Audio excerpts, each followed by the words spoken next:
babe, I even have voice recordings. It wasn't when your maid failed to secure the extension, and then you kept asking for the money. Was it at that point? I didn't. It's not that I kept asking for the money. I asked for the money. He didn't give it to me. He came back at another time. He wanted another money from me. He told me. Thereafter. Of course. Of course. He came again and I told him absolutely no. Because your me no to ma fi gba gbogbo 1.1 million yen lọ́wọ́ mi. So I told him no. I told him there was a day I went to Lattice platform and Confess platform. I went to Lattice platform first. I told Lati to please raise funds for media. He said, how much do we need? I said, maybe if you get about 3 million. SammyJojo is shouting MFM. Benuson, Yolopa. Are you with us? No, actually, kí lẹ fẹ́? Mi ò rí yín o. Kí lẹ sọ? Èmi máa lọ sí bòmí ni. Mo ti máa lọ bòmí ni. Kí lẹ fẹ́? Good luck. No.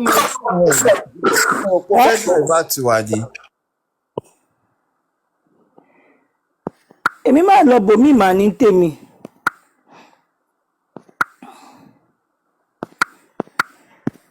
Èmi ìdàbàtì ni mò ń gbọ́ ilé ìbò mo sáré lọ bòmí ni. Guru, what's up? MFM, Thank you, very much. Want us to know. Don't say it out in the microphone. If you don't want us to know, don't say it out.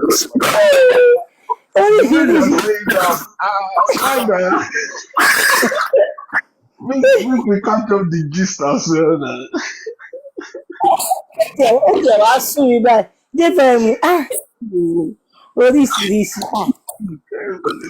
Èyí tó ti gbọ́ máa fẹ́ mọ tó lọ. Mi tẹ̀ wọ́n bí tí mo ti fẹ́ bẹ̀rẹ̀. Ẹ ṣáàjì àfi ẹnu dákẹ́. Ṣé ilé kàbí sẹ́nu kàbí dákẹ́ ni? Ẹnu ká dákẹ́. Tí ààyè ọ̀rọ̀ bá gbà mí ààyè ọ̀rọ̀ ní sí ọ̀rọ̀ máa tó gbà láti kí kinní kan ṣe kinní kan bọ́lá yín máa ń sọ kinní kan tó bá tó gbà láti. I subscribe in that direction as well. Kò tí ì tó gbà MFM. I can't you. Let me allow you to continue with the show. Like you were hesitating to watch. Hey, brah. Let's be guided. Some things, if whatever you are saying now, if you can't prove it, don't talk about it. The thing is this. Ta lẹni tó tún gbójú jáde, ta ló tún jẹ́ drawet yìí. Wọ́n rọ̀rọ̀ tó ń béèrè lọ́wọ́, ó fẹ́ deny. Ta ló jẹ́. Don't expect me to come out and say whatever you are doing was wrong, even though. Lè yà mí wèrè o. That same day. Gúrú àwọn pípọ̀ yìí máa yàyàn wèrè o. Get there ni. Ibì kan ni mo ti ń bọ̀ sí tí mi ò lè sọ̀kan tí mo bá bọ̀. I say MFM. The kind tablet wey you dey use for back channel, nobody do. Because everybody no dey bulletproof me. Mo rí bọ̀ sí. Therefore, English, only that brain in your mind. Collaborating. Yes, it works. That was why Mohbad could made mention of my name. And if you go and look at that video well, where Mohbad mentioned my name, she was not even mentioning my name from the beginning. And it was a video yellow Garu Kosileti at SammyJojo. Go and listen to that video. Because when they took out that arrest, I was lying, don't mind him. They were going to have that whatever. But Anton video, okay, and they kind of like, oh yeah, SammyJojo, no. Do you get it? But whatever that happened that time, that I knew Abdullah was not even detained, that he was released that day, did I come out to come and speak about it? I let Yomi do his things now. Do you get it? ẹ̀yin yìí náà lè máa pé olóṣì ni SammyJojo onírọ́ ni. It is a lie, it's working, it's a double agent, it's this, it's that. I allow Casting your me now. Ẹjọ́ báwo la ṣe tí dọ́dọ̀ ti SammyJojo báyìí? Take your, you wanted to speak. Yeah, from what you just said now. Mama, what is that? I'm going to feel it. You not be the one to feel it. They ask you to give me as your parent, right? So the only reason tí ò lè fi sọ̀rọ̀ ni pé káwọn tán dáwó fún wọn, kán má rò bóyá owó tán fún wọn ò ṣiṣẹ́. I don't know, maybe you guys are. I have to try to Just said now, it's very, very troubling. Me and you will continue. Troubling. What you just said now. Okay, I will call you. Troubling. Now, if you guys cannot think about what you just said now. Since you collect 20,000, ọwọ́ ta ló ti gba 20,000? The judge said, just so bad. Anywhere am I coming from? Ọlọ́run ọ̀rọ̀ máa débẹ̀. Ẹ má ẹ̀kọ́ ọ̀rọ̀ débẹ̀ nsìn. Ṣé transfer? Ọ̀rọ̀ máa débẹ̀. Máa já yín sí. Ẹ má wọ̀rí. Máa já yín sí. Ẹ má wọ̀rí. Not to do with anything. Ọ̀rọ̀ máa débẹ̀. That has to do with just so bad. Don't Mr. Sholake. That would just say now. Hold on, now. Maybe you guys want to say. Mr. Sholake. Ẹ má jẹ́ kí n sọ̀rọ̀ tó yẹ kí n sọ. English ni mò ń sọ. Àfi tí bá bẹ́ẹ̀ kí n sọ Yorùbá. Don't let us. Because all these things you guys are saying is troubling. Ẹjọ́, what are they accusing him for? And kí ni gbọ́n náà ṣe débi báyìí? Please, Guru, you are another person again to yẹ pé I like again. Please do not find yourself in all this mess. So be very, very careful. I've never even been part of it. I always see them to you. Do not this man wey dey do yamayama. Mo máa wò pé ṣọ́kùnrin làwọn lè ṣá. Every update, every contact I have with J4 is through MFM, nothing more. Contact you have with J4. Anybody you have contact with, be careful. I'm saying it loud now. I don't even have anybody. The only person I have contact with on J4M is MFM. And I'm living that way. If you update around me, I will come under your section or listen to you. I'm fine with that. Èmi tí mo mọ̀ pé lẹ́yìn máa tẹ́ ó ti pẹ́ tí mo ti mọ̀ kó máa tẹ́. Ṣé bọ́n lọ́wọ́ kọ́ bẹ̀rẹ̀ pé Adura should be arrested? Why is he now talking as if he's protecting Adura? He was the one that started it. Ṣé ti rí ọmọ kan tó jẹ́ kéèmì àti ẹni yìí sì jọ wà báyìí? Nítorí pé àtijọ́ ṣe one thing tí mo máa ń sọ tèmi àti yan bá àtijọ́ ṣe coming not loud for that person àbí kankan. Nítorí mi ṣe fẹ́ máa avoid bí báyọ̀ ṣe mọ́ sí. I know. Ó máa hard fún mi tí bá tẹnu bọ̀rọ̀ lórí ọ̀rọ̀ Sammy tí bá tẹnu bọ̀rọ̀ mo ṣe àǹkẹ́ mo kàn máa rẹ́rìn tó bá kù díẹ̀ máa tún sọ pé tí bá tẹnu bọ̀rọ̀ Sammy no more. I don't have his time but mo mọ̀ pé Ọlọ́run máa judge everybody accordingly. Ọlọ́run you judge MFM listen o ọ̀yà mo máa listen. They told you. As I'm first stay, I don't want to do with anybody again. So anytime I want to come for you, I come for you. Immediately. And you think you don't have that onus to tell the public that this person has been released. I'm sorry. I can't fathom it. I'm sorry. I can't fathom all Maybe I told you people they release Adura same day. Ṣé òbí àmọ́ máa kúrò fún yín ni? If look at self. Adura ò ní ju bẹ́ẹ̀lì nígbà tó dípẹ́ ọmọlọ́mọ gan ti ń síkì. That stupid policeman tó máa ń ṣe pé bóyá ń pọ́n máa ní pé kínní ni pé eléyìí ṣówó yín lọ́wọ́ nàbí kankan. The way I was angry that day. Ó gbá ọmọlọ́mọ lẹ́sẹ̀ láyà gbàgbàgbà. Before you know it, he cut in turn. They could not keep him. Number one, kí ló fẹ́ keep ẹ̀ fún. Number two, ṣọmọ yìí gbọ́dọ̀ kú síbí báyìí. Wọ́n gbé lọ ra oògùn fún ní straight. Wọ́n máa lọ lé ayọ̀dẹ lórúkọ Jésù. Ọmọ ẹ̀ ló wá ní mo fẹ́ dúró o. Mo fẹ́ dúró pé mo máa dúró de King White torí tàwọn ni King White ṣe wà bí báyìí. Tí kan bá ṣọmọ yẹn ńkọ́. Orí ni wọ́n gbá ìbọn mọ́ Mohbad tí story fi change títí dé ní. Wọ́n deny pé àwọn gbá ìbọn mọ́ lórí títí dé ní. Ọmọ yẹn kí àgbàlagbà tó yẹn pẹ̀lú ẹ̀ṣẹ̀ burúkú yẹn kẹ́ fún ọmọ lọ́mọ lẹ́ṣẹ̀ ní àyà. Ọ̀rọ̀ ká máa gbọ́ lọ́jọ́. Because I'm supporting foundation. Kámi wá sọ nǹkan tó ṣẹlẹ̀ ní police college níjọ́ tí Mi ò mọ̀ pé ìjọ akọ̀dákẹ́ mi ò ṣọ̀rá kan wò. I want to. It's very sadly. Okay, Mr. Shalake. Eric, you want to ask a question on top of that? We are going now. Yes, Where's Samjojo? Is he there? I want to go now and come back. Okay, okay, that's Is Mr. Samjojo there? I can't see him. No, he's not here anymore. He's not here anymore. Ọlọ́run máa dá fún yín, Ọlọ́run máa dá fún gbogbo yín. Àfi tí ẹ bá bímọ nìkan ló kù. Ṣé torí àtijọ́ àti mu yín náà? Ṣé mo pé this justice for Mohbad? Ṣé ẹ gbọ́ mi, Mr. Shalake? No, I'm listening. Ṣé mo pé justice for Mohbad? Àwọn kan ní group WhatsApp tó fi máa ń bára wọn sùn. Ṣé mo pé mi ni mo dá ọ̀rọ̀ yìí? Èmi ni mo dá sílẹ̀. Èmi ni mo bèrè ọ̀rọ̀ yẹn lọ́wọ́ what's it called? SammyJojo. Because lórí platform Lagata ni wọ́n ti sọ̀rọ̀ yẹn, I think maybe Thursday last week, if I'm right. Now, ẹ sọ̀rọ̀ kan ní ìsìn ẹni kó yẹ kó ti sọ̀rọ̀ yẹn. Ṣé mo pé wọ́n ní group WhatsApp? Ṣé tí group WhatsApp yẹn wọ́n máa ń bára wọn sọ̀rọ̀ ńbẹ̀? Èèyàn kan sọ pé he was boasting that he disguised and penetrated that he is a lawyer to Wunmi. Wọ́n ní ó sọ bẹ́ẹ̀, that is why they could not trust him nítorí pé ó ti sọ bẹ́ẹ̀ tẹ́lẹ̀. Whatever tó ń bá jọ ṣe síra wọn. Wọ́n ti lè bára wọn sọ̀rọ̀ lórí àmá ti sọ̀rọ̀ yẹn jáde. Má jẹ́ ká fi kó bá. Àbí nítorí pé wọ́n fẹ́ tákù ẹ̀ gangan wọ́n ṣe fi ṣe sọ̀rọ̀ yẹn nísìn. Ṣé bóyá Yorùbá mi yẹn bí ó yé yín o mi ò mọ̀ o. Ṣé gẹ́ nǹkan tí mo sọ? Wọ́n ti bára wọn sọ̀rọ̀. Wọ́n ti bára wọn sọ̀rọ̀ lórí WhatsApp group yẹn. Ipe má ti sọ̀rọ̀ yẹn. How on net will you go and collect 20,000 lọ́wọ́ Yomi? Yomi?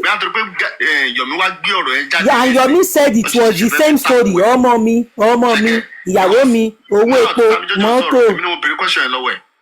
Now tí SammyJojo sọ̀rọ̀, a máa believe Yomi lọ ni. Because àwọn tó sọ pé wọ́n máa fún wa evidence, wọ́n rí evidence fún wa. Bí a tó bá wá lọ́la, tó bá wá lọ́túnla o, wá lè fún wa. Sorry, easy going. I think Samjojo is coming. 20,000. Let me drop. Goodness, can you moderate on the platform? 20,000. I think he sent a request. Let me drop for you. Hey, can she moderate properly? Hey, don't go. Okay. Golden Seal. I think she's good though, but Dra has dropped. I don't know why Dra just dropped. Okay. Easy going. Yeah, I'm with you. Ẹ bọ́ ṣe ń bu lórí bẹ̀rẹ̀ speak ó lè speak àtẹnujẹ speak kìíní kan. Ẹ lè máa darí àwọn èèyàn rí. 20k ni o 20k Yomi ní pé ó wá sọ̀rọ̀ ọmọ tóun ní mẹ́sẹ̀gì yẹn kìíní kan what kind of vote I don't even have his time because èmi ò fẹ́ sọ anything mi ì fẹ́ sọ̀rọ̀ kankan mi ì tẹ̀ ráyè gbogbo yẹn. Ẹ jẹ́ ká máa wà very careful. Èmi ò ní mò ń support anybody but ẹ jẹ́ ká máa wà very careful. No, tẹ̀sán pé mo support but ó ṣe máa gbọ́ actually Mr. Kúnlé ní sùn. Why are they doing this? God of whatever mi mọ orúkọ yín yẹn. What about the 20k Yomi gave you? Ọmọ ẹ kàn wá kàn fún the Wednesday. Ti yẹn tó bá ti wá rí ọ̀rọ̀ sọ wàhálà wà lọ́rùn ẹ̀ onímọ̀ ìsọpọ̀ máa drag ẹ̀ lẹ́ẹ̀kan yẹn. Easy go. Mi ní sọ́jú yẹn lọ. Tèmi ó sọ ọkàn point tèmi ni pé so possible kí ìwọ sọ pé wọn ti yàn mọ́lé ẹni tán ti mọ́lé kò jáde wá sọ pé irọ́ ni wọn ti mí mọ́lé o. Wọ́n ti gan tàdúrà mọ́lé jọ tàdúrà mọ́lé wèrè. No, SammyJojo lọ́jọ́ kan náà ti mọ́lé. Ó ní wọn ti mọ́lé ló gbìnà ó ní wọn ti mọ́lé rárá ni péjọ ẹ náà ló kú bẹ́ẹ̀. Ìjọ yẹn náà ló kúrò bẹ́ẹ̀ náà. Ọmọ tó dẹ̀ ti mọ́lé kò wá ẹjú pé tó bá pọ̀ tí ọmọ ilé ọmọ ìyá rẹ̀ máa bẹ́ káàkiri báyẹn. Màmá ẹ̀ ṣe máa bẹ́ káàkiri kí ni màmá ẹ̀ fẹ́ wá sọ ṣáwa gan sọ̀rọ̀ lọ́bẹ̀ ni ṣáà sọ̀rọ̀ lọ́bẹ̀. Ìkọ̀ tó ń bẹ̀ mí lójú that we talk about this that. Why is that secret called? Why is it secret? Ó ní ó pọ̀ straight ó ní kó má jẹ́ kó tí òun mọ́lé. Ṣèbí òun ló jẹ́ pé yọ̀rọ̀ SammyJojo ló àṣẹ SammyJojo gan mọ̀ ǹjọ́ yẹn SammyJojo mọ̀ ní ìjọ yẹn ní ìtì ẹ̀ wàá mọ bó ṣe mọ̀ gan sef. Èmi fẹ́ challenge yín má takú jàre ẹ má takú. Mo ti ní ìsù pẹ̀lú yín. Ẹ má takú mo fẹ́ wá takú. Ẹni sùúrù Mr. Shalake ẹni sùúrù Mr. Kunle ẹ̀yin ní tẹ́ bá wà Nàìjíríà ẹ máa làgùn mọ́ mi lórí ẹ jọ ẹ ṣáà. Oh my God. Ẹni sùúrù hold on ẹ kì í sọ̀rọ̀. Mr. Kule, Don't react from that point. I know you want to tackle him. I know you want to tackle him. This is man to man matter now. Please now, please. Sammy, please. Hold on, please. Hold on. Hey. This is a man to man talk. Please, I beg you. Just give me 1 second, please. 20K, talk about 20K now. Ṣé $15 kọ́ nìyẹn? Ládùúgbò yín kó bọ́tà kó wá lágùn mi lórí. Okay, my life is my Àbọ̀ lórí. sí online ẹ kàn máa ju orí ibú. Guys, 20K is £10 in UK money. 20K is 10.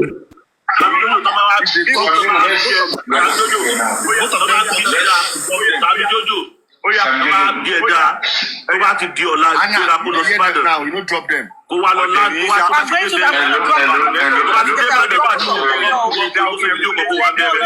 Ọmọ ṣe ń disgrace ẹ̀. Ọmọ olè kìíní kan ó ga ọ. MFM gbogbo ìhàlẹ̀ tí wọ́n halẹ̀ páwọn ń bọ̀ níjọ́ Monday nonsense náà ṣe for the past 16 hours rubbish and nonsense. Don't do that. Just Wọ́n ní olè. Ọlọ́run. Tó gbowó lọ́wọ́ Yomi. Ó fún ní kò yẹ kó gbà, ó fún. Mr. Kule, ẹ sọ lórí ìfowópamọ́ náà. Ó lè fún ní owó ní He's working for. No, I've dropped both of them. When you guys want to be civil, send your request again. No, you know what? Bring SammyJojo. They have issue with themselves. No, because he's still upset. He just needs to calm down. Ṣé wèrè ni ẹ ni? Oh, they bring the person na what nonsense is that? Papa no go ni drop èèyàn gan sef. SammyJojo was talking. Bring person back. I didn't mean to wet job, please just let it go, Joe. Please. Mr. Saraki, ẹni sùúrù.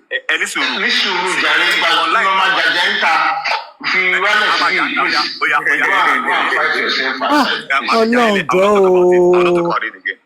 o, má kí n ṣe lẹ́yà Olúwa ṣàánú mi. Má jẹ́ kí n ṣe ẹ̀sìn àgbáyé. You see me, that's why I'm not in that crap. I'm not in that money thing. That's fine. Thank you. Ó lè ní 20,000. SammyJojo, let me tell you something. 20,000 is £10 now. MFM. £10 lọ́dọ̀ yín, ó dà pé $15 ní lọ́dọ̀ àwọn. Yeah, it's £10 in UK money. Now, the problem we have is this. When you let people online Ó tiẹ̀ pé $15 into your lọ́sàn. head,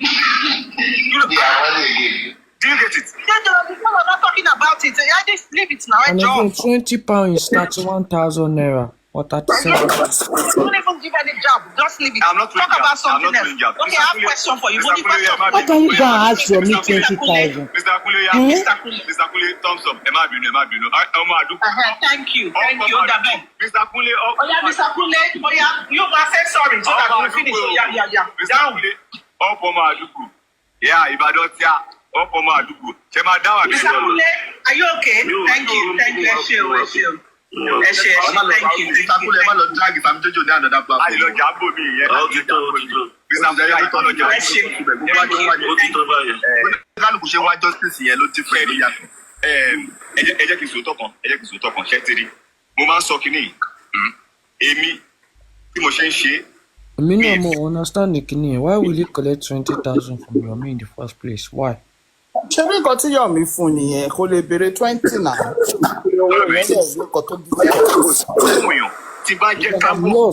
I'm lost in that past. Why will you collect money? Ṣé bí Naija ni Yomi náà wà? Nǹkan tó ń fún náà. Nǹkan tó deserve lọ.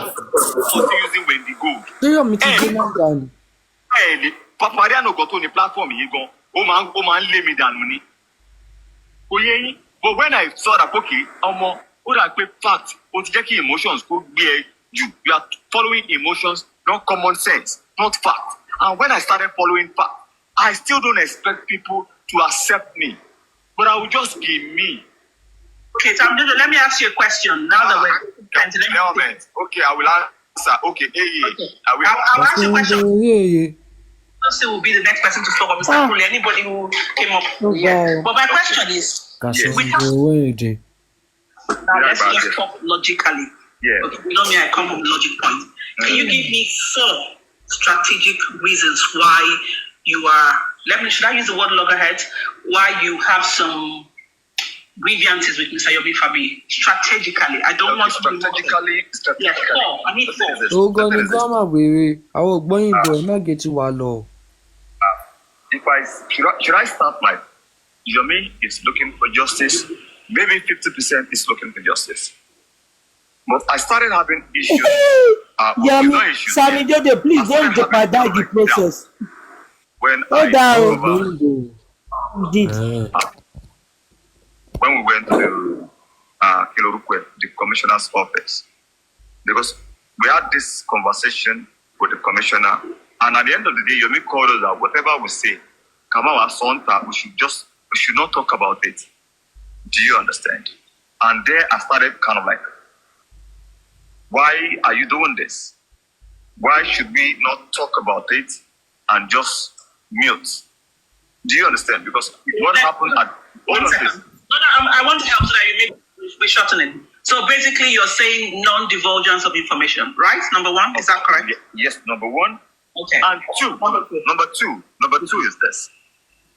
Based on the fact that I know that most of the things, the way he played it out online is not true. Like when Adura was arrested and Adura was released the same day, he came up saying he needed money for extension, blah, blah, blah, blah, blah, blah, blah. I know no more 48 hours. And I felt like... Number two, so we established that he wasn't being sincere. You felt like he was leading the people on. Sincere. Yes, it wasn't being sincere. Okay, so would you say he was leading the people on, right? Of course, yes. He was leading the people on because the people wanted information from him. And he was just too eager to give them whatever narrative they should jump on. Okay. Yes. Right, so third one. Go to the third one. Now, the third one is this. Now, when I think he ran out of information, when he ran out of whatever,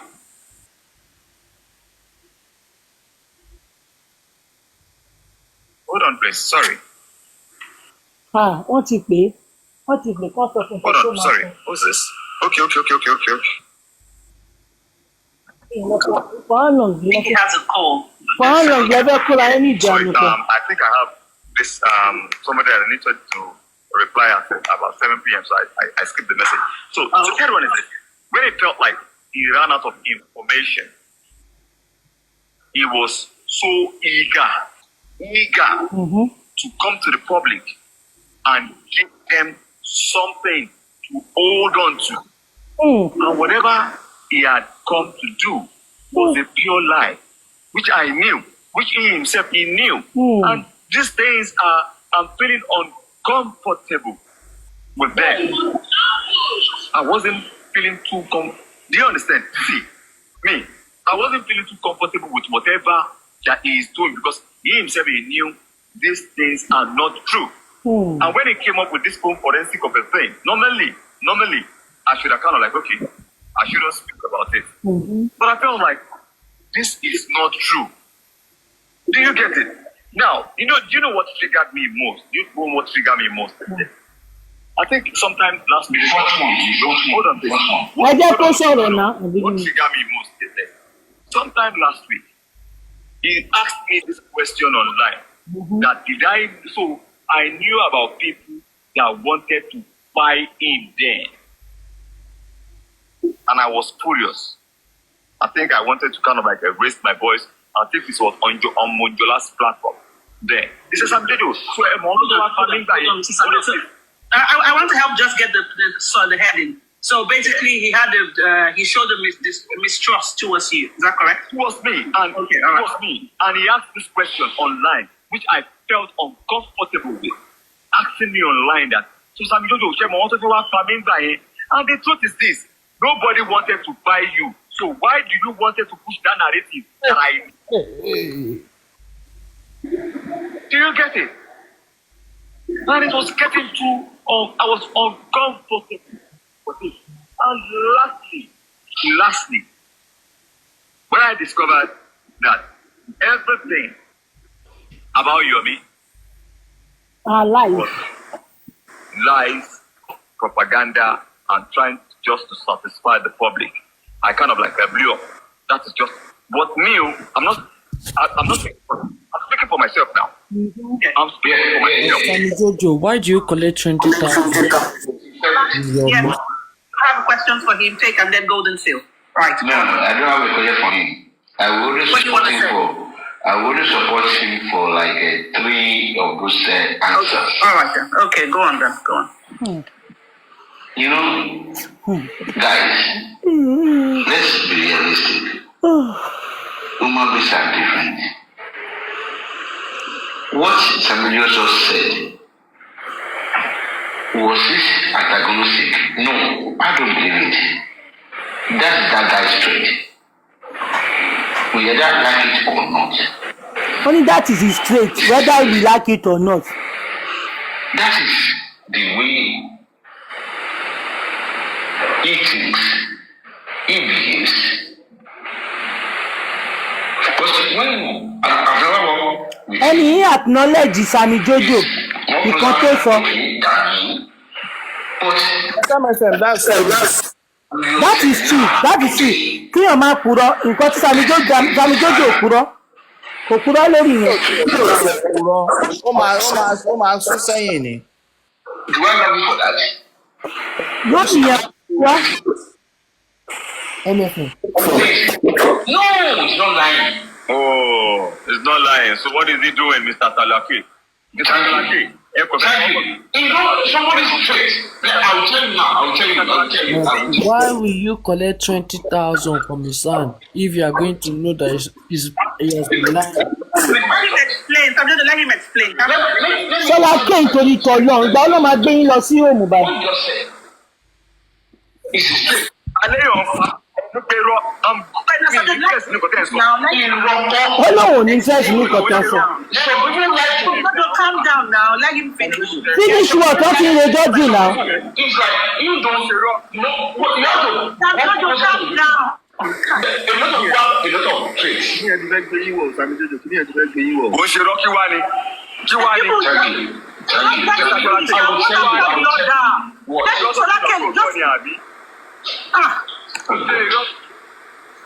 Sorry, SammyJojo. Take it or leave it. People behave differently. No, they are lying. Ó kọjá rádaràda.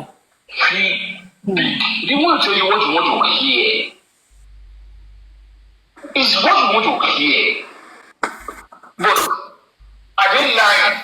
They are doing something underhand to disabuse your mind. But they tell you they are so optimistic. When they are optimistic, human being, you think somebody is lying. Báwo ló ṣe jẹ́ optimistic kó máa lè báyìí? Mr. Sholaki, have you wrapped the thought so that another person can speak? You don't have it. People are optimistic. Okay.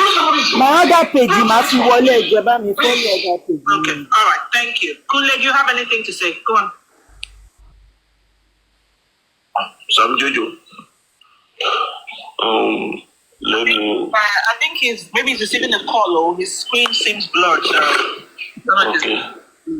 SammyJojo should go and open his own line and talk.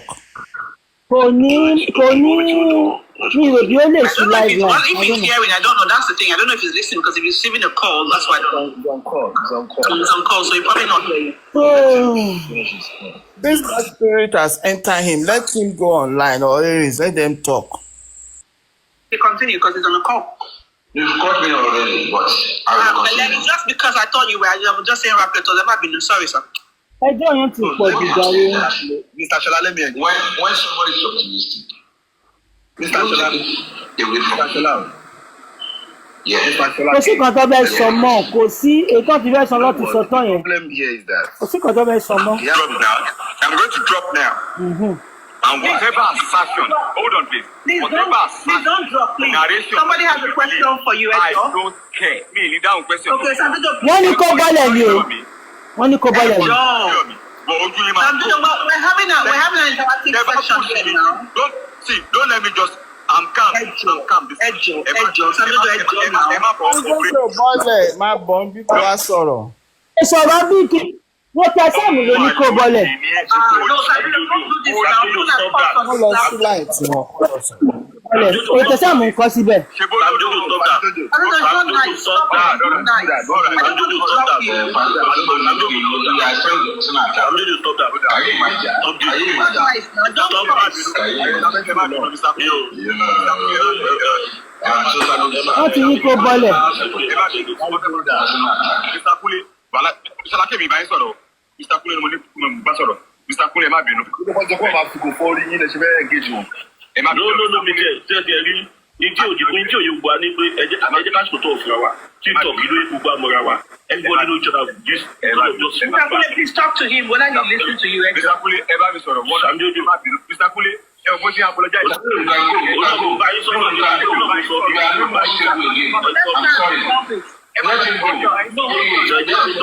Let's stop it. Let him go. Let him go. Don't worry, let him go. Let's try and resolve it. Mr. Kule ẹ má bínú. Ẹ má bínú. Ẹ má bínú. Ọmọ àdúgbò ọ̀pọ̀ ọmọ àdúgbò ẹ má bínú. Okay, all right. èyí tẹ́ ẹ̀ jẹ́ kí SammyJojo sọ èyí tó lè máa wá sọ̀rọ̀ kí lè ń go don't talk. Okay, can I stop my àti moderator? sùúrù àbí tó má ti sọ̀rọ̀ ó máa bà yín ni. Let tissue. My robot is getting better. Let me go. wọ́n ń pèèyàn lélẹ̀ wọ́n ní kó gba 20,000 you say don't talk. You gonna spoil the process. Check gbọ́ mi sà.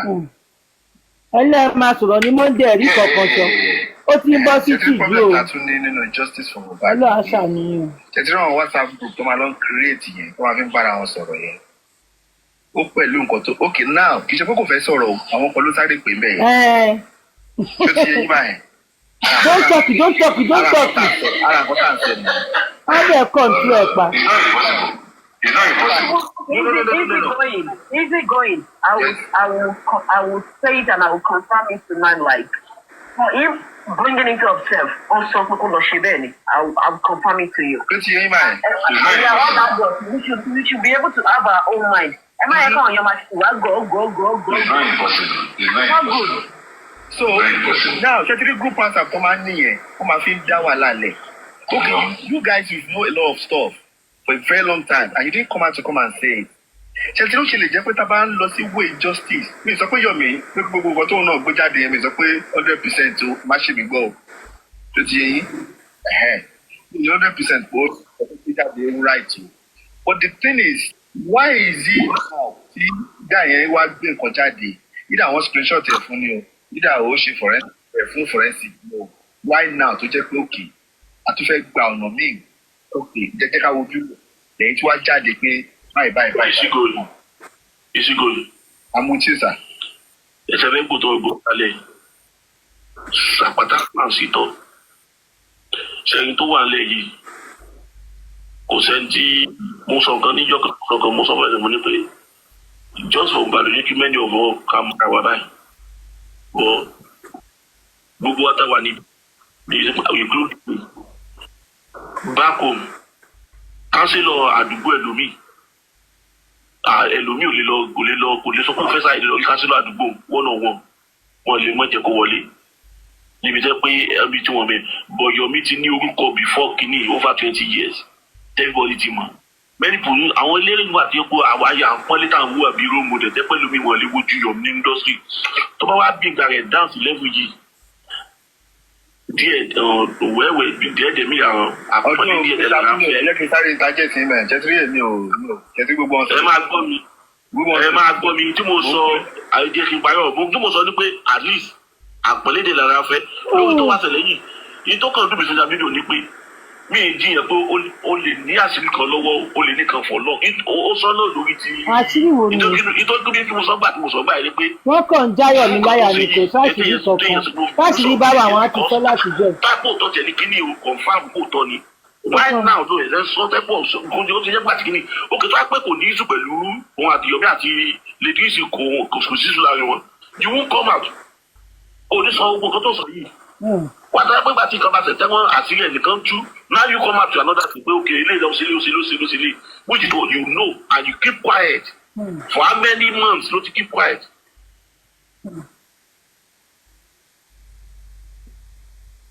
Tí wọ́n sọ nìyẹn gbogbo lẹ́yìn sí ẹ̀tọ́ pé kíní kan ọ̀yọ́ damage control ni. Èmi ò tiẹ̀ fi ìgbọ́n wọn ní kankan tó fẹ́ sọ mọ́ honestly. Tí wọ́n bá ní kan tó fẹ́ sọ wọn á ti sọ. Wọ́n ti jọ wà lórí ẹ máa gbọ́ mi o. Wọ́n ti jọ wà lórí ọjọ́ bẹ́ẹ̀ ni yàtọ̀ tàbí ọjọ́ wọ́n ti wà lórí platform tọ́jọ́ fẹ́ yín sí àwọn tọ́jọ́ bá yọ fún bẹ́ẹ̀. They are able to comfort him. Those are all this he said is your mistake. Let's be realistic. Ó ní ọ̀dìsì tó sọ pé Yomi trait ni. But the way he talks, the way he is, You can read people from afar. Everything he said is normal. Except the last one he said. I can't remember that one. But Karma is here now. I know he's straight. If he's not convinced, he's not convinced. He's not going to convince me. You have to be. I know this guy is not convinced. He's not convinced. He's coming up now. I think he wants to clear some things. Mr. Yomi is here. He's not convinced. Uncle Sholake, Mr. Yomi is here. Yes. I told you. It's straight. Because from my own thinking, everything that we know him. No, Yeah. we allow you to talk.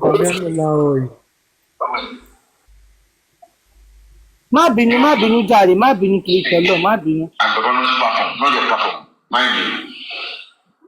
I support you. I will support you to any length.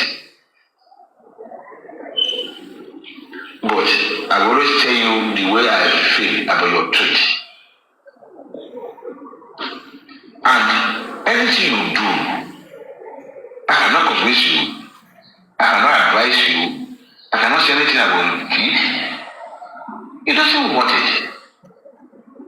You can do what But you won't threaten Yomi, Nisha. I know you are independent. Mama, what do you No mean? matter what anybody says. Okay, keep it for me. Yes, Thank you. God bless you. It's good. Anybody's Ṣọlákẹ́ yìí máa ń sún mi nítorí t'Ọlọ́run. Ó ti sún mi. advice Ẹgbẹ́ wọn lọ sí community kìíní kọ̀ọ̀kan lọ máa sọ̀rọ̀ ń bẹ̀ jàre. is your trait. Can you wrap up your thoughts? Is it going, guy? Will you help me moderate in between? Yeah, please. Okay. All right, Mr. Sholake, can you wrap your thoughts? Yeah, wrap your thoughts. If you want to talk, Ọlọ́run Ṣọlákẹ́ yìí ti sún mi o. Ayírọ̀ o, I no dey do that one. tried it. Kò tí ìyá o. Try to see, okay, what can I do in this situation? How can I take this man? I've not been able to do it. Yeah. Tí bá ṣe ń sìn And it's working for you. kò ní prem. Why? MFM tó wá wá sí Canada lásán. Ó dá mi ló máa pọ̀ ń Ìyàwó àti bẹ̀rẹ̀. Canada. Can you leave it there so somebody can speak Mo ti now? fẹ́ kúrò ní Canada. Can you hear me? Yeah. Ó kì í mú wa mọ́. Náà mo ti fẹ́ kúrò ní Canada. Please, Mo ti fẹ́ move lọ sí good US. morning. I'll just expect that you speak from, don't be Nígbà tó ní snowflakes yẹn ni o. Yeah, I'm remind you. I would love to be taken up to speed because my attention was just drawn to. He said he was talking about coming to give a report today and blah blah blah, and somebody's talking about trades and. Okay. Is he going, guys? Do you want to bring Mr. Yomi up to speed because we've been here from the ons? Do you want to bring him up to speed? Good evening, Mr. Yomi. Hello, Mr. Yomi. How are you doing? How are you doing today? What really happened is that we're preparing the platform. We're just gisting, talking about life and stuff like that.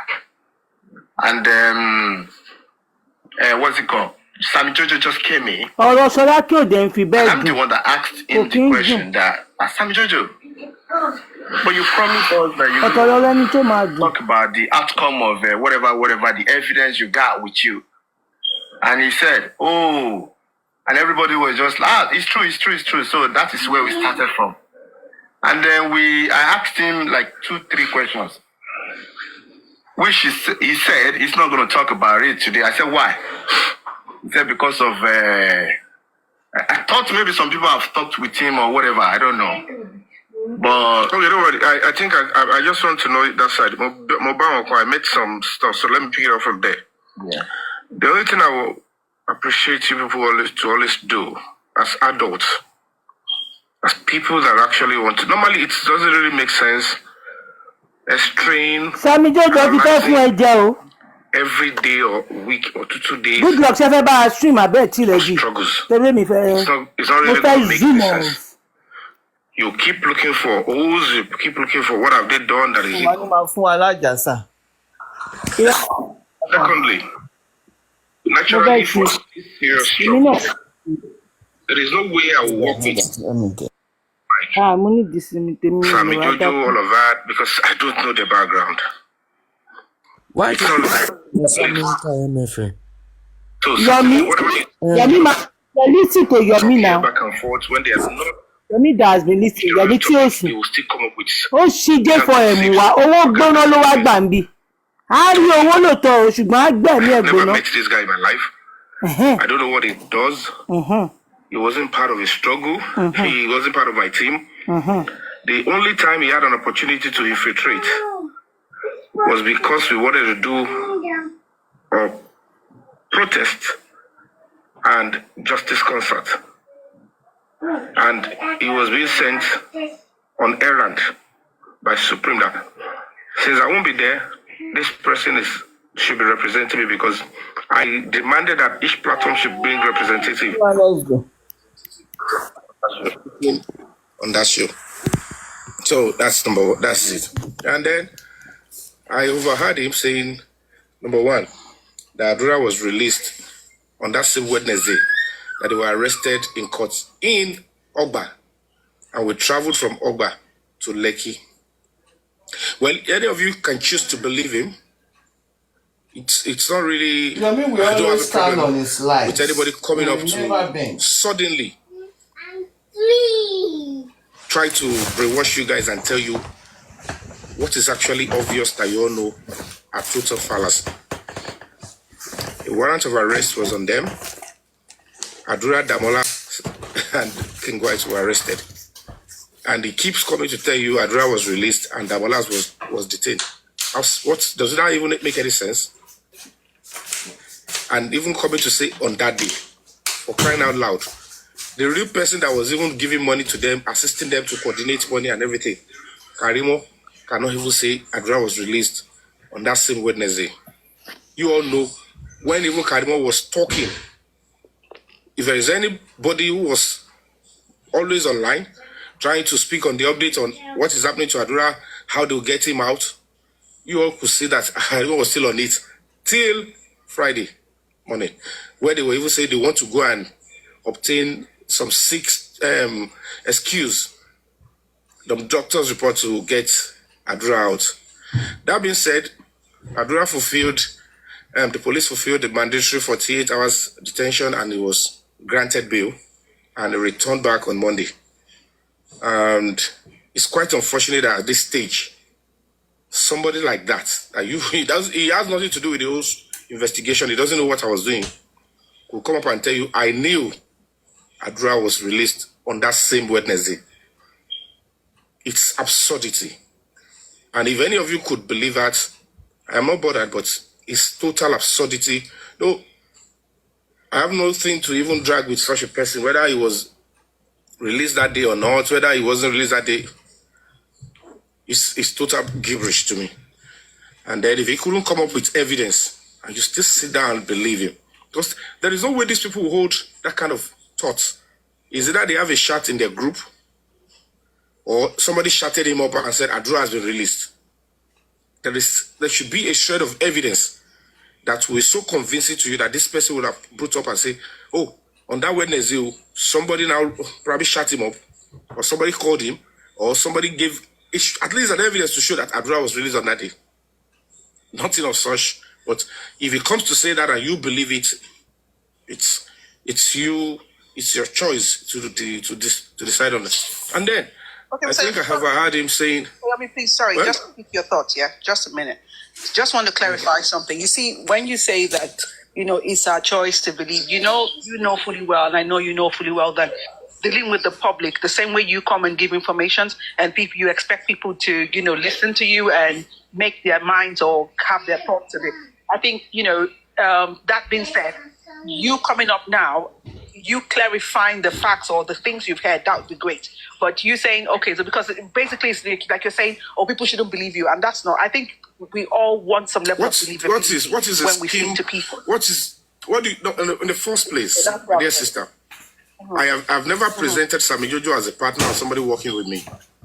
As at that time, he wasn't working with me. It's not even in my team. He has a prerogative to come out immediately, even if he thought I was lying. The thing I'm saying is this. An arrest was made. Somebody was detained. And then, if he's going to come out,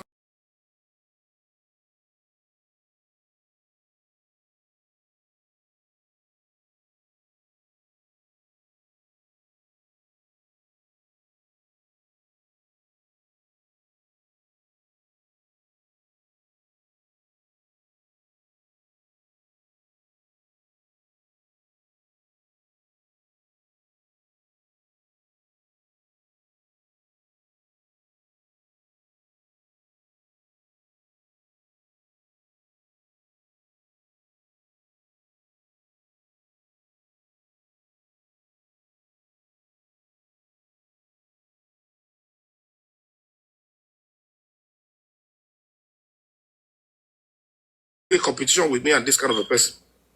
And then, I think he said we went to command.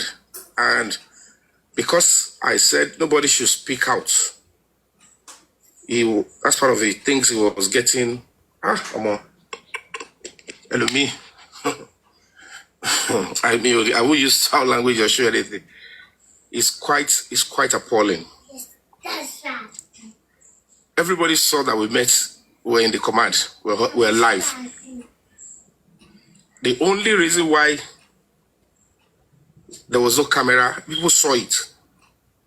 The police, the deputy commissioner of police himself said, no, we don't want this meeting to be broadcasted. All cameras should go down. Before we even start, you all saw it. And then this man still come out to tell I want to believe you guys are parents and tell you that I said, no, they shouldn't say what was in that meeting. Even if there was an instruction to say, okay, nobody should speak for me, my foundation on this. Make it make sense. That everybody will now go out and be saying what is being said in that meeting. And the fact remains that ask him. You cannot even ask. This one will get better when you ask good questions. Okay, now that he said don't speak anything, and you still want to say, oh, that was how you got it wrong. What was in that meeting that you think maybe Yomi is covering up that he says you shouldn't speak out? Now that he has the liberty to snitch and to say all sort of nonsense. What is my business with you not saying what you saw? When you're an adult, I don't know where you came from. So if what was in that meeting is that so sacred, or like I don't want people to know is something so special or something, he has a liberty now. Okay, so Mr. Yomi, do you mind? Sorry, I'm not trying to distort your thoughts. SammyJojo, Mr. Yomi is here. If you want, I've seen your request. If you want to come up and... I can't stand... God forbid, I will never be in any boss with you forever in my life. This is what I'm doing. It's not probably the last time. I'm only trying to come up with you all as adults. I'll never be in the same boss. Oh, no comfort here now. Number one, talking about... He's been trying to sneak around. I mean, with me, I'm with Supreme. He's snitching everywhere. You're still comparing notes. It's absurd. It's not going to make any sense. I was in a meeting. He said they shouldn't do this. He said they shouldn't do that. What kind of nonsense is all this one? This one is saying he has pattern. He has Kiriko. He wants to kill and shit. Mr. Yomi. Well, you know what? Mr. Yomi. No, it's not making sense. Wait, Yomi. But should be doing this every day. You will say this one is coming to do this. And then compare. No. We can't. We can't compare you to.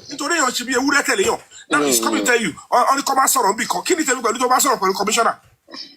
You see, this man came about this is public. It was because I follow Yomi to his commissioner. Because they saw a shot and they too sorrow and then down. Mr. Yomi, and you just come up and say, I don't believe Wait. You contact get mouth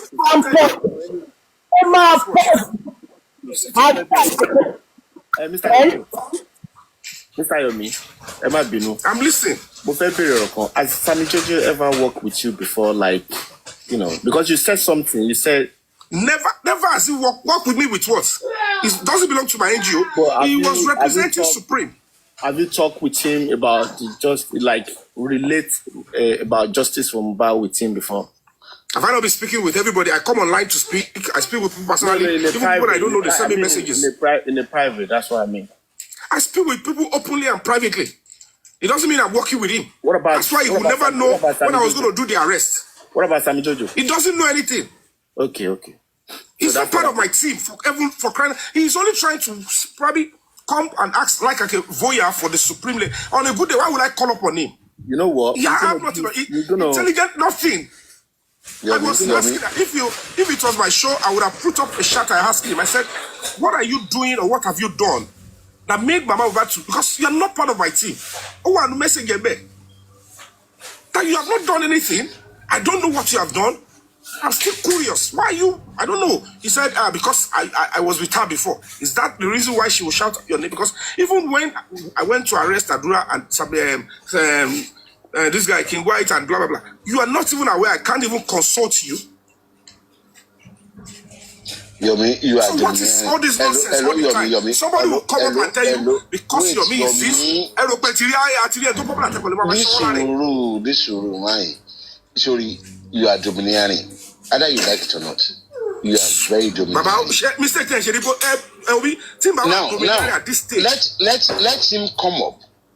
No. I'm not going to allow that.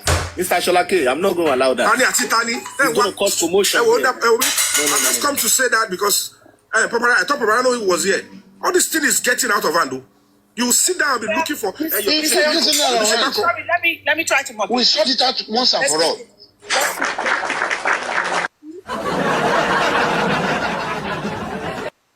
Now, look at it. What is this here? Ọlọ́pàá 20,000 fún ọmọ ẹ̀. Fún ọmọ ẹ̀ ló fi kú rọ́. 5 days. Wọ́n ní kọ́ máa sọ títí ẹ̀. Investigate. That is called lockdown for real. To confirm that whether there was a forensic or no forensic. Abi, but I am in London here, and you're saying it's just screenshot. The question you should ask yourself is, how did it get to me? And even let's assume, if you all are going to be playing with serious conscience here, let's assume that I'm a rogue and I will find my way whatsoever to look for serious lead that will expose the stumbling block to justice for Mohbad. So far that one of the impediments,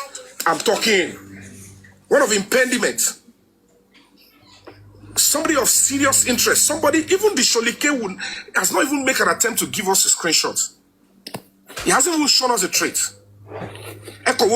If I, as an individual, these things are not on my phone. These things are not on this guy's phone. It must have been somebody. You picture where it would have come from. Okay, so Mr. Yomi, let's now. If effort, hold on. If an effort is now made, it's not even about the Lady Aries stuff. We're talking about the one that involves Wumi, the one that involves Phoebe Sola Mustafa, the one that involves the other person, and you are now trying to say, hey, there is no forensic anywhere. You are not asking yourself. We are giving an audience to who? What is your pedigree? What is his record? discuss his personality and picture it if you can actually even trust this kind of a person. But because you want to talk and allow give room is social media, and this person with very dysfunctional personality and reputation is coming up to tell at this crucial stage, and then the division and diversion and unfortunate gibberish, and you are entertaining it. Putting yourself in the same place because it doesn't even make any sense. I'm sorry, I have to interject you. See, because as I said before, people, it's social media. It's people have rights to their opinions. It's a public space. Anybody can say anything as long as it's not. You can't be allowing people to pour the gibberish on you and garbage. No, because it doesn't make any sense. You know what? Listen, you. They will do the same with you. They will do the same. Mr. Shalaki, please hold on. You might say it's gibberish. Mr.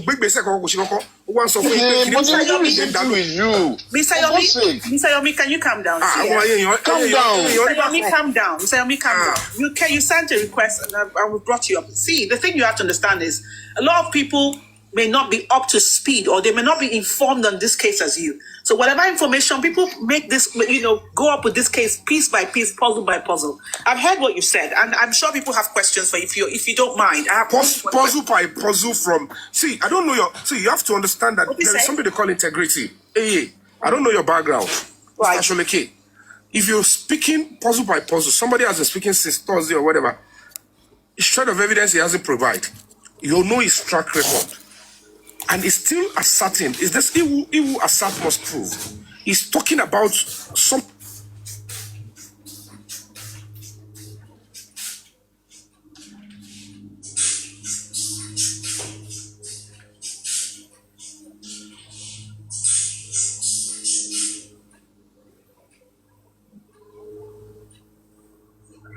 Let's say in abroad, women should be apprehended.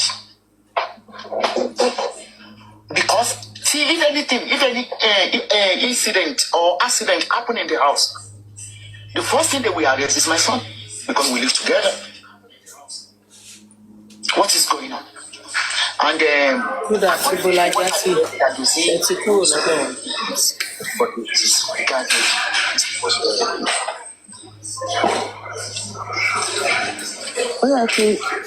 okay. That's a flag.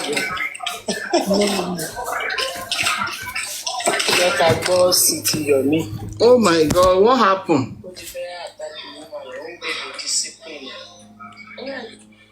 Sorry, I don't know what happened.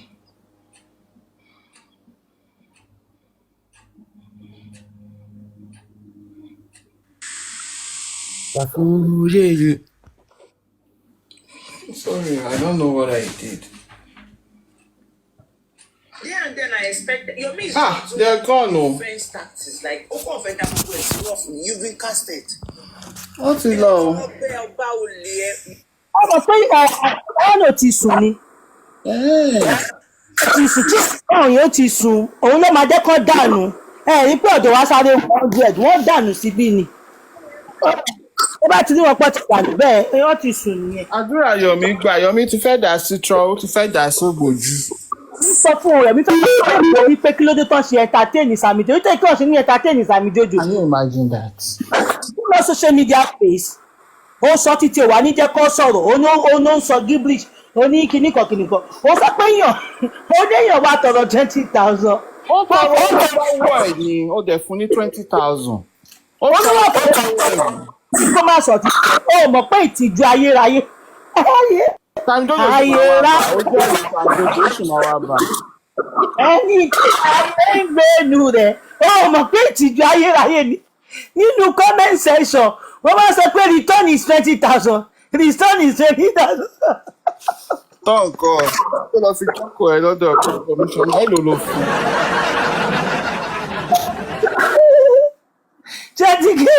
tó pé return is 20,000 ó lè ẹ wá ní kó má sọ̀rọ̀ gbogbo ẹ̀yin tẹ̀tì ẹ̀ ní kó má sọ̀rọ̀ kó bọ́lẹ̀ yẹn ṣẹ́yìn lè gbàrú ẹ̀ mo kàn ń bèrè ṣé ẹ lè gbàrú ẹ̀ wọ́n péyàn ló lè wọ́n ló wá fọmọ àwọn ọmọ tọrọ owó.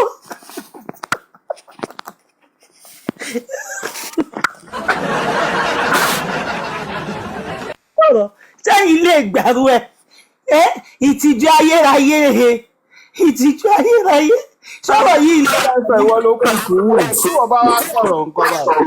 àbí o.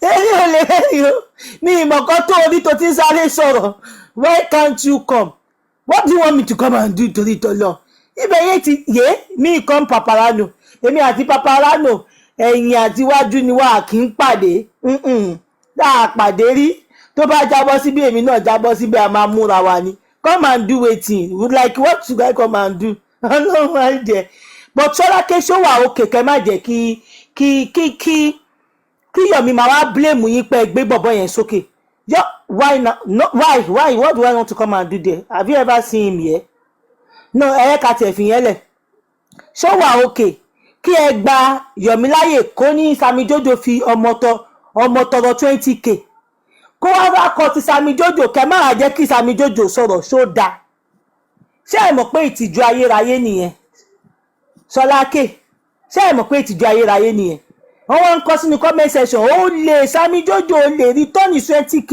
ó lè alátẹnu kíní kan kó dáná ó yẹ kẹ́ fún ní grand kó yẹ kẹ́ fún SammyJojo lọ grand kó sọ̀rọ̀ and for Yomi to be coming now Yomi to be saying why would they be allowing him to talk like you want to make every space your space. I do not understand why would you want to make every space your space. That is a social media now. People are free to held their opinion. People are free to say one or two things.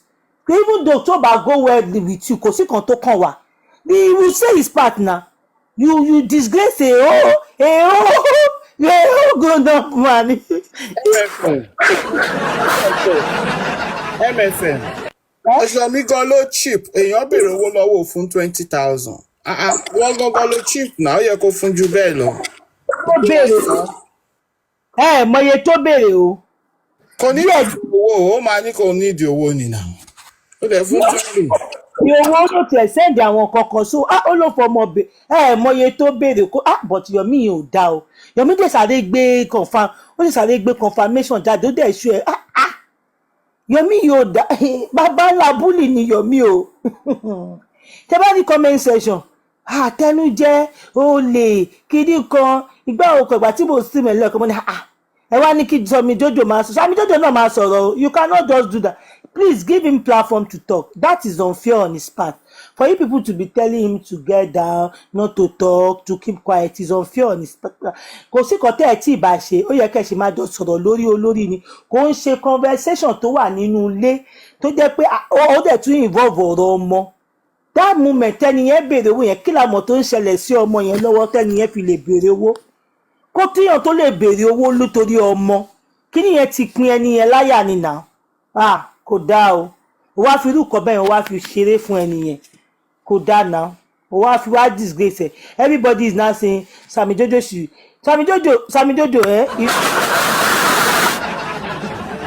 give him back his 20,000.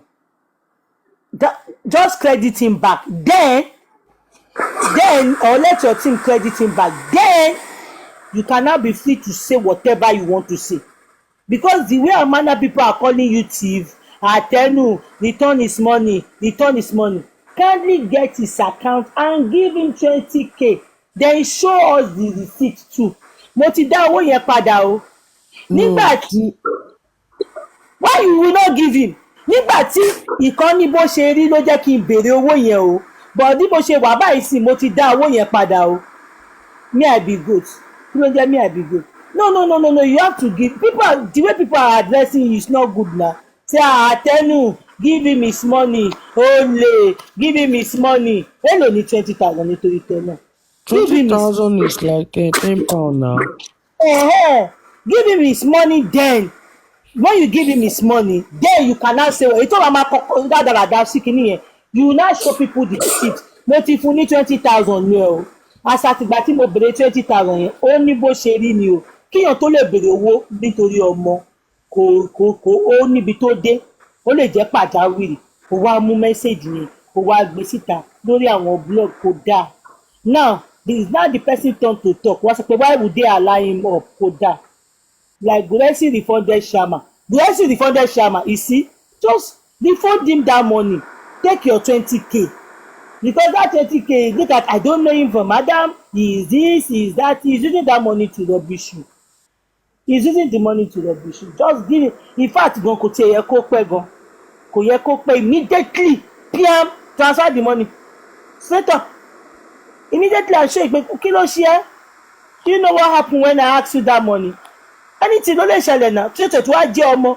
He was not saying nítorí pé ó jẹ́ ṣàtọ̀ ọmọ ni nítorí pé mo like ọmọ ni. So to say you no even like ọmọ if you no even give am kò dáa. Me I no go refund shishi. I'm getting somewhere. Make una dey look. But he will be abusing you with the money now. He go dey curse you with that money now. If you But did not, SammyJojo, abi kí lẹ fi ìtẹ̀.